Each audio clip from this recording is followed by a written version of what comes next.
Hiya there, folks. Welcome to episode 11 of Nintendo Deep Dive. My name is Carl. I am the creator and host of this podcast.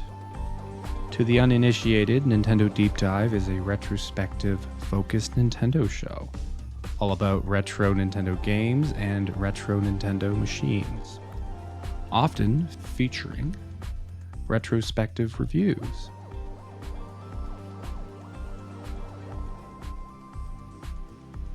On the docket for today, a quick game check-in, and then I'll be reviewing Rare's last game on the N64, Conker's Bad Fur Day.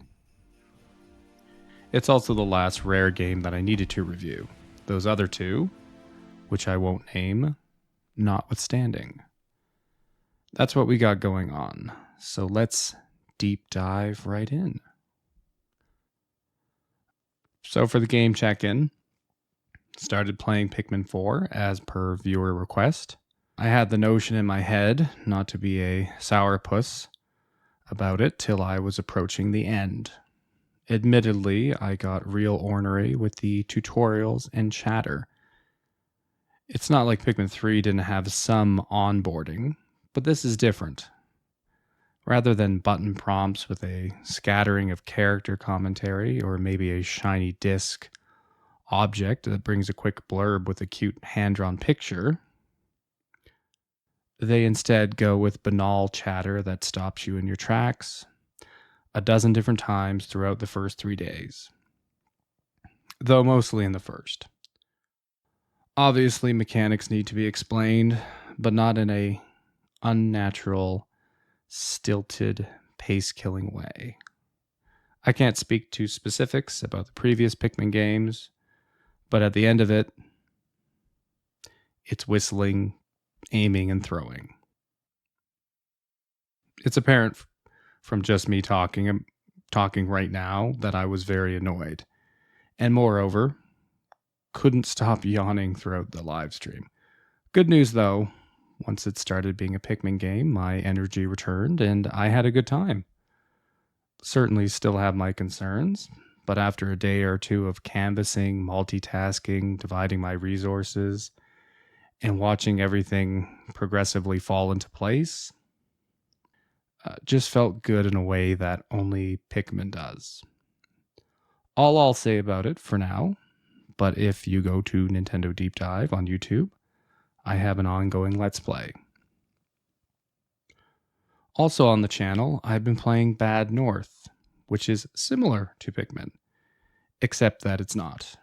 It's a tower defense / aisle defense game with a Dark Age aesthetic wherein you move from aisle to aisle to ward off Viking invaders.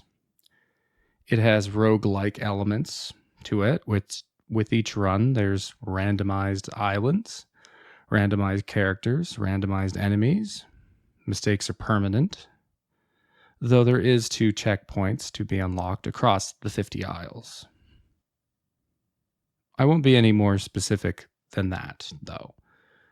You can upgrade your squads to bows, spears, or swords with additional upgrades and powers for purchase, but the key to the game is to not be out of position, because you're very vulnerable on the move, especially the pikemen, who move with their spear points up.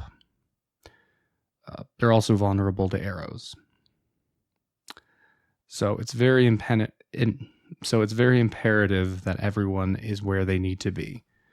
That said, the game does reward quick thinking and risk-taking.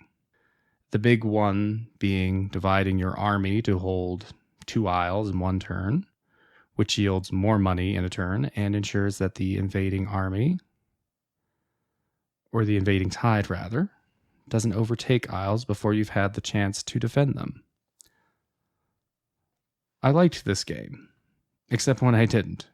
There's a lot of exciting tension. There's also a great feeling to pulling off the more advanced maneuvers, which require setup, such as the Pikmin charge, which can either mow down a whole squad of weaker enemies or even sweep tougher enemies back into the sea with a little plop sound. Watching your new upgraded archers mow down the invaders in their boats feels nice. It's all pretty straightforward, but it captures the realities of Dark Age tactics and logistics reasonably well. And it's got a good look too. I sometimes dislike indie studio character design for being too generic, but I like these little clay people characters, and I like the atmosphere of the aesthetic. Simple, but has nice water reflections and particle effects. The only time I don't like the game is when a new and unknown foe wreaks havoc on my setup, or I get caught out of position, or unwittingly move the wrong characters, which causes everything to go into chaos in 2 seconds, followed by total defeat. Once Bad North goes south, the temptation is to scrap the run. But how exciting is victory without the guarantee?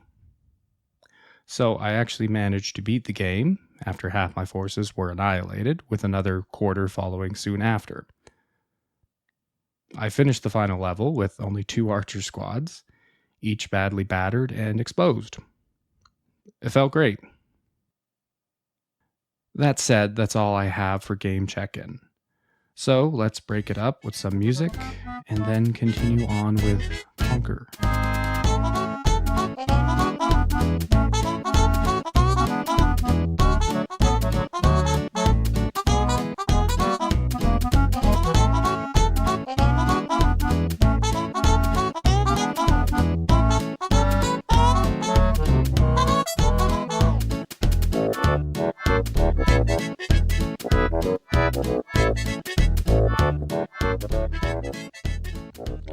All right, let's talk about Conker's Bad Fur Day.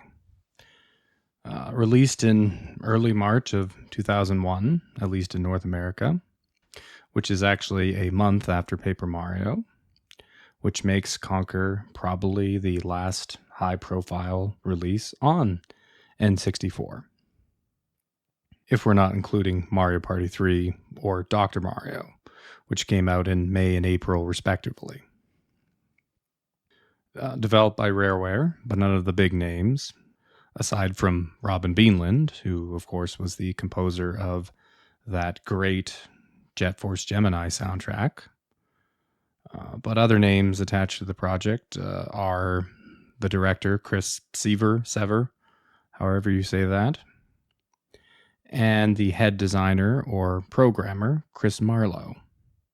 Though I'm not actually sure if Marlowe was the head designer or programmer, but he did voice Conker and a certain operatic turd.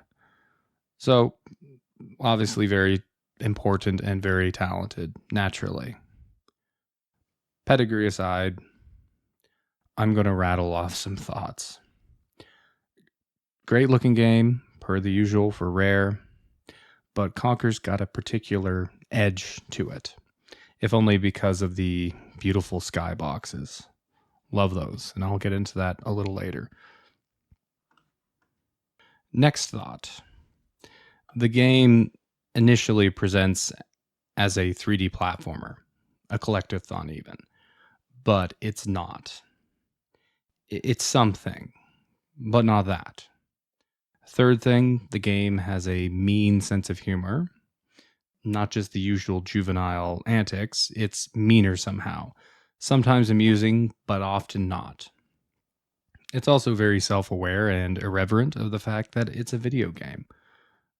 Fourth thing, this game has that rare patented, disastrously vexing progression design in spades. I know that's very wordy and possibly run on, but all that jag I've mentioned in other rare titles like Banjo-Tooie, Perfect Dark, Jet Force Gemini, even GoldenEye to a degree. All that junk that made me feel like the dev was gaslighting me, that's in Conker, and it brings down the experience. Is there some other fifth or sixth thing to talk about? I don't know. We'll find out together. To tackle all of those in detail, let's start off with the tone. Everyone knows about the swearing, the blood, the well-endowed sunflower. We're not focusing on that. It's all known. But what I think is less known is just how much of a murderous prick Conker is. At one point, you're dropping people into a meat grinder, and by people I mean squirrels, and you're doing that for a vampire, and it's just a means to an end. Or there's a point where Conker is using a bowl to smash 3 separate cows into giblets. Conker also hates everybody too, even though it doesn't make sense sometimes. There's another squirrel named Rodent with whom Conker has a previous relationship and proceeds to go through some stuff with him towards the end of the game. But after Rodent says some heartfelt things to Conker, Conker's response after the fact is disgust, which up until that point, there was no notion that Conker disliked this character. And then other times, Conker's almost seemingly happy-go-lucky. Whatever the situation calls for, I guess. I should mention that the level of carnage is very surprising and off-putting. Almost forgot, at one point you are required to murder a baby dinosaur in a pinup diaper, with a falling weight, which prior to that moment, it was following you around like you were its mother. There's more to say about the tone, but I'll save it for now. That's just a start for what sort of game Conker is, tonally. Audio-visually speaking, I can't speak to the music, which is surprising for a rare title, but I recall none of it. Other than, of course, Slaprano with the great Mighty Pooh. The main theme is pretty nice too, feeling more like typical Rare. The rest of the pieces, however, are so married to the given context they're tied to that they just blend with the given atmosphere, which is acceptable, but not outstanding. In terms of visuals, I don't know if it outdoes Donkey Kong 64 in terms of texture work or atmosphere, but it looks like a Rare game in that it saves itself from the jank N64 look by pushing into the realm of timeless cartoonism. Still some N64 jank, but like with all Rare games, Conker is as good as an N64 game is going to look. To perhaps be more specific about the visuals, which will lead into the gameplay nicely, the different levels have a lot of variation. Some are pretty reminiscent of past Rare locations. For instance, Pterodactyl Land and Ooga Booga. But for lots of other levels, they are inspired by films of the late 90s, from Bram Stoker's, Dracula to The Matrix.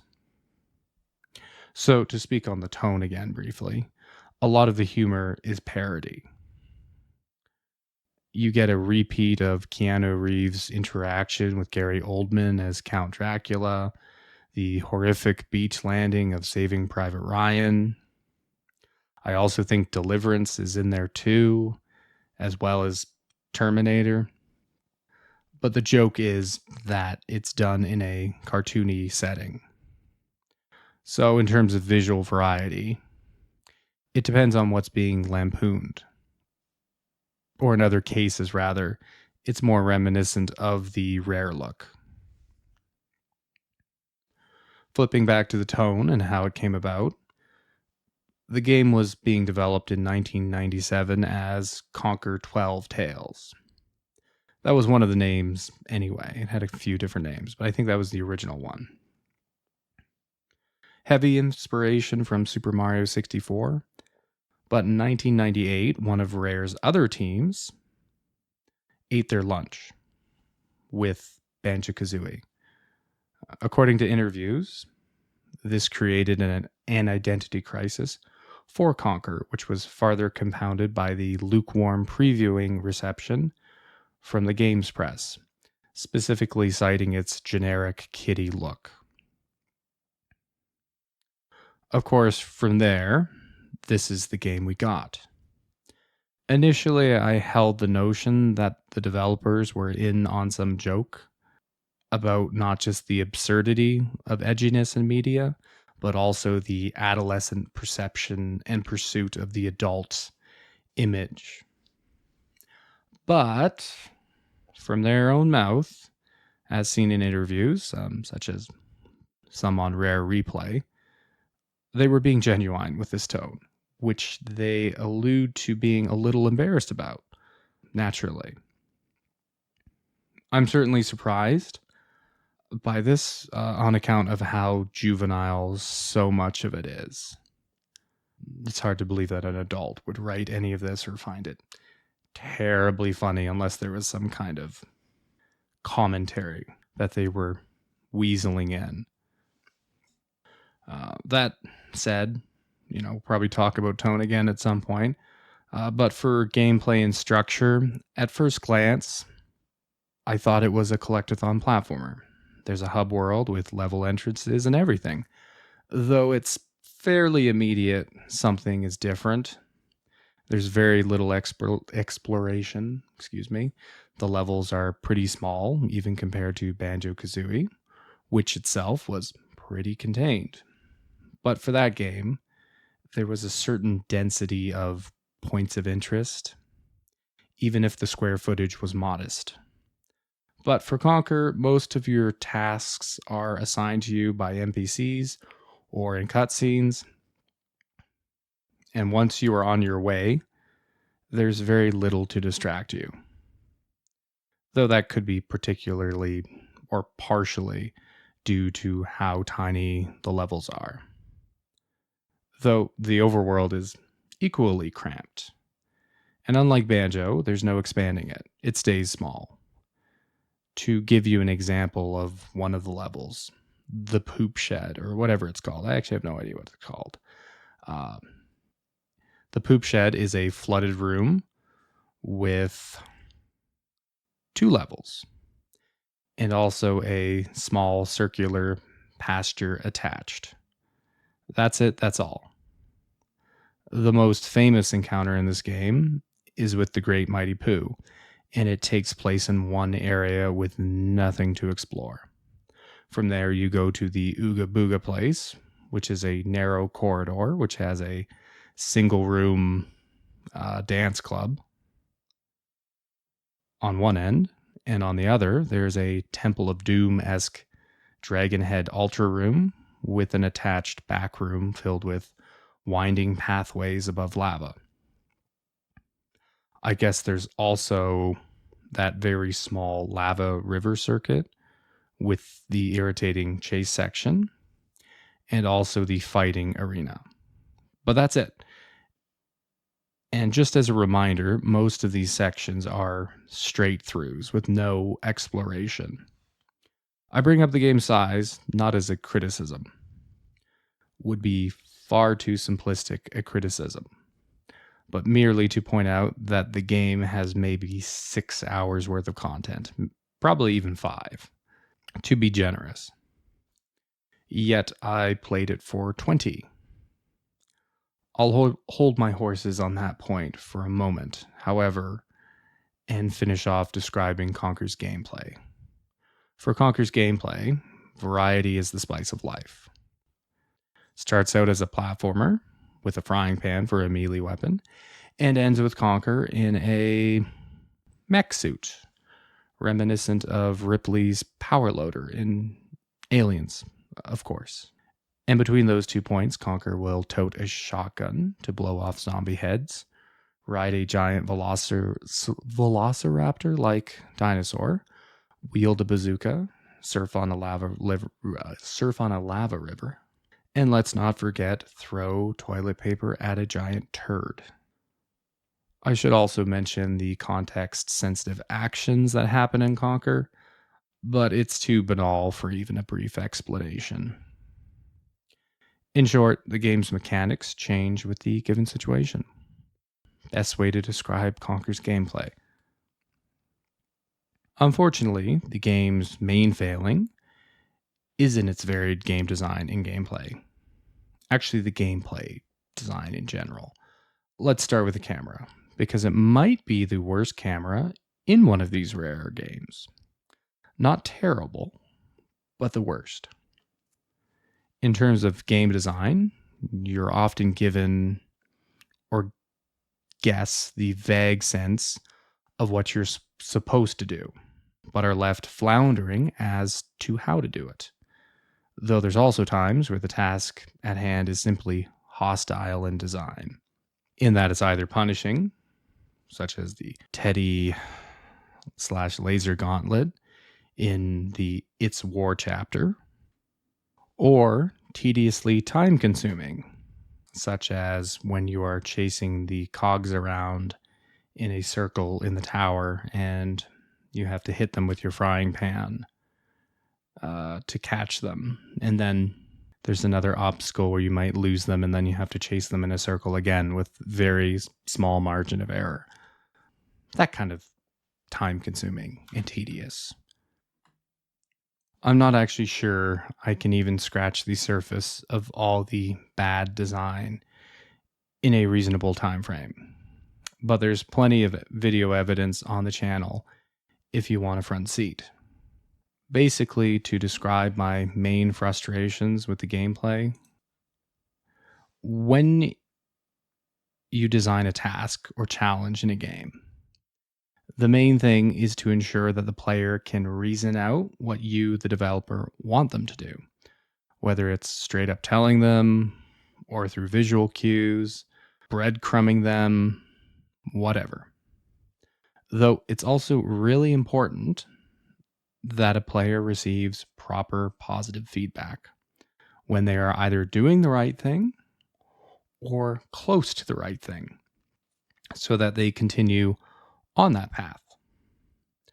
But Rare is demonstrably terrible at this. They are also bad at fully explaining mechanics, such as in DK Racing, where there's something about boosting where you're supposed to let off your gas when you do a boost, which they explain that part to you. But they don't tell you to not hit the gas again, like to just stay right off of it until you see the orange or rainbow fumes coming off your engine when the boost is finished. They never explain that to you.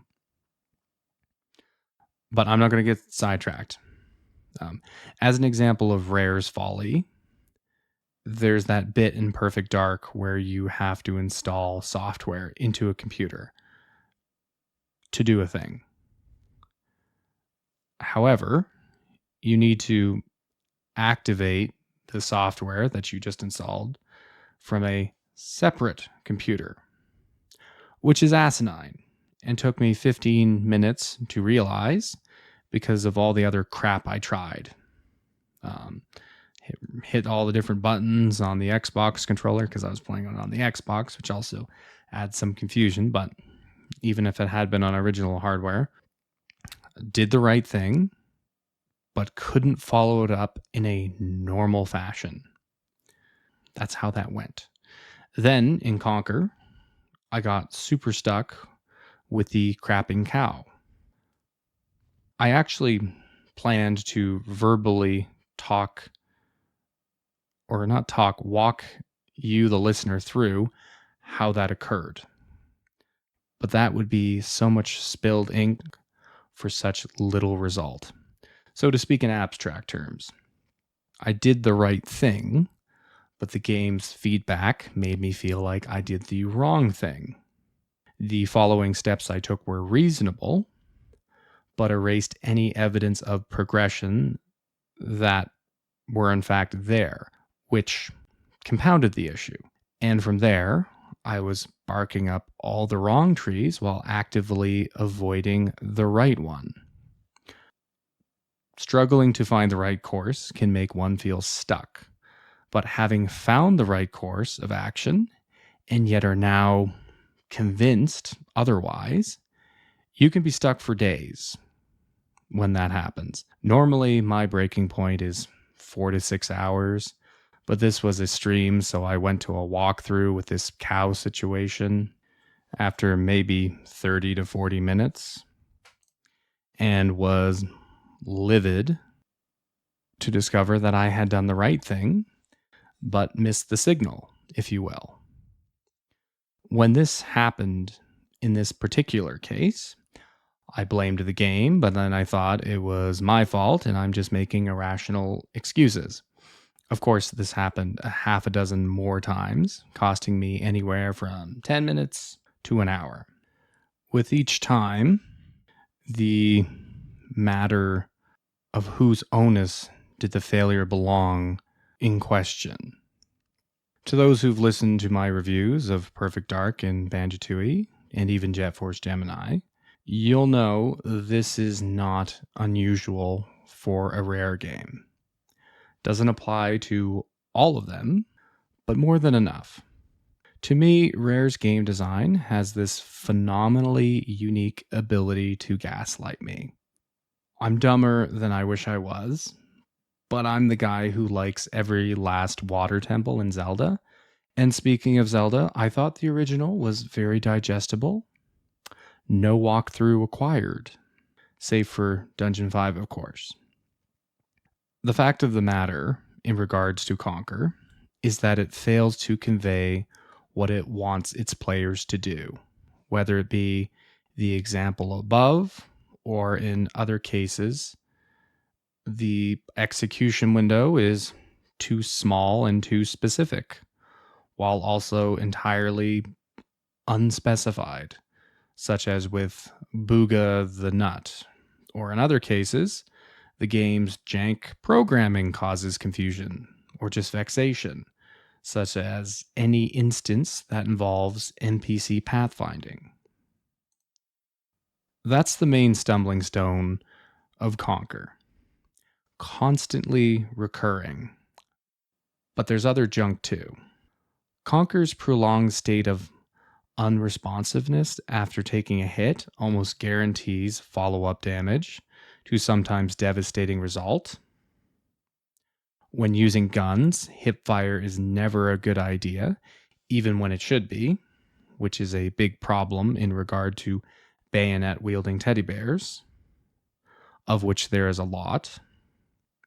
Speaking of which, almost the entirety of the It's War chapter is mean-spirited junk, and the best course of action is to brute force it. Don't get fancy, don't bother killing the enemies, just gun it, even if it takes another 10 tries. Though sometimes it didn't work, in which case I slogged through some tedious section featuring a tank, a narrow pathway, enemy grenades, and a machine gun tower. There's also other mean-spirited sections besides, even the ending, for instance, though either to a lesser degree or it's simply enjoyable enough to be more tolerable. Still mean though, as are other instances that I won't get into. Thankfully, the game is very generous with autosaves and checkpoints. It's remarkably considerate of your time in this one aspect, while actively not in many others. As I said, it's a 6-hour game that took me 20 to complete, which is actually breezy considering some of these other Rare games. But to start summarizing, the game looks good, has lots of gameplay variety, and has a unique voice. Unfortunately, barring the aesthetics, it's hit and miss. Mostly misses with gameplay. But to say a few nice things, a few of the bosses are decent enough. Final boss is all right.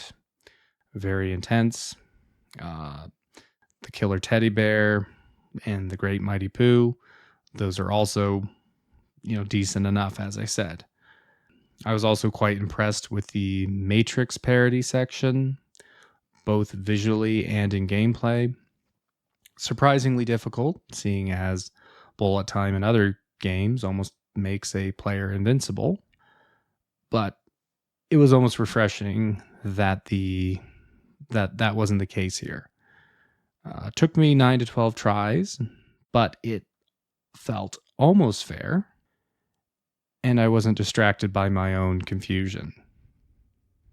So, with all this said, what score does it garner Conker's Bad Fur Day? Specifically, the single player was unable to meaningfully appraise the multiplayer and its many offerings. Here's the thing about me. I have what I self-describe as poor emotional retention, or great emotional retention, depending on how you look at it. Which means how I feel about something or someone has a quick turnover. I might feel very strongly about a certain game experience for the better part of a day, but after I've slept on it, that strong feeling is reduced to a more manageable size. Personally, I think this gives me great potential as a critic, because while I can definitely be taken for a ride, it will be a short one. If a flawed game has a big crescendo of a finale, that's not going to make me overlook those flaws. In the same way, one miserable section of a game won't prove to be a fly in the ointment. But in regard to that latter sentiment, a week's passing has made me too forgiving towards Conker's shortcomings, to the point that I was going to give it a 5 out of 10, and not the 4.5 that I had determined upon its completion. It's true that I probably enjoyed it more than Banjo-Tooie and Turok 3, but enjoyment is not the final metric. And looking over some of the footage, the word I used to describe the game at various points was disaster. Certainly dramatic, but the fact remains, so many of these instances where I use this word were quite subpar, and they were prolonged instances as well. With this in mind, 4.5 is a reasonable score. Now, that score might sound asinine to those who like Conker, of whom there's a large number, but to those people, consider when you played it, how much of it you've played, how much free time you had, also the likelihood in that large chunk of time during which you played it, and even the larger chunk of time afterward, you become vague on either the details of the game or the details of the manner by which you overcame these difficulties that I've described in this review. Was it brute force, a walkthrough, a friend told you? All of these mundane details long lost. Just consider all that if you think I'm being dramatic.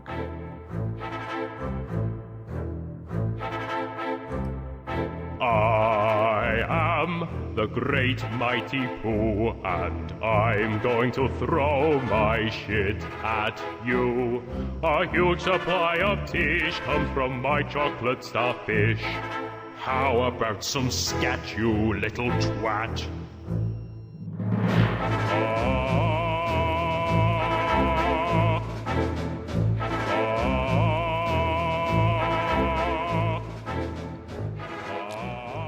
Now, seeing as Conker is the lowest scoring N64 game, no deliberation is required for how it ranks. So instead, let's take a minute to reflect on Rareware's offerings to the fine console that is the N64. Starting in 1997, they put out GoldenEye in the summer. Blast Corps and Killer Instinct were, of course, before that. I'm not going to get into that, though. And then in the holiday of 97, getting back to it, we got Diddy Kong Racing. Fast forward to late fall of 1999, Jet Force Gemini is released, followed by Donkey Kong 64 in the holiday window.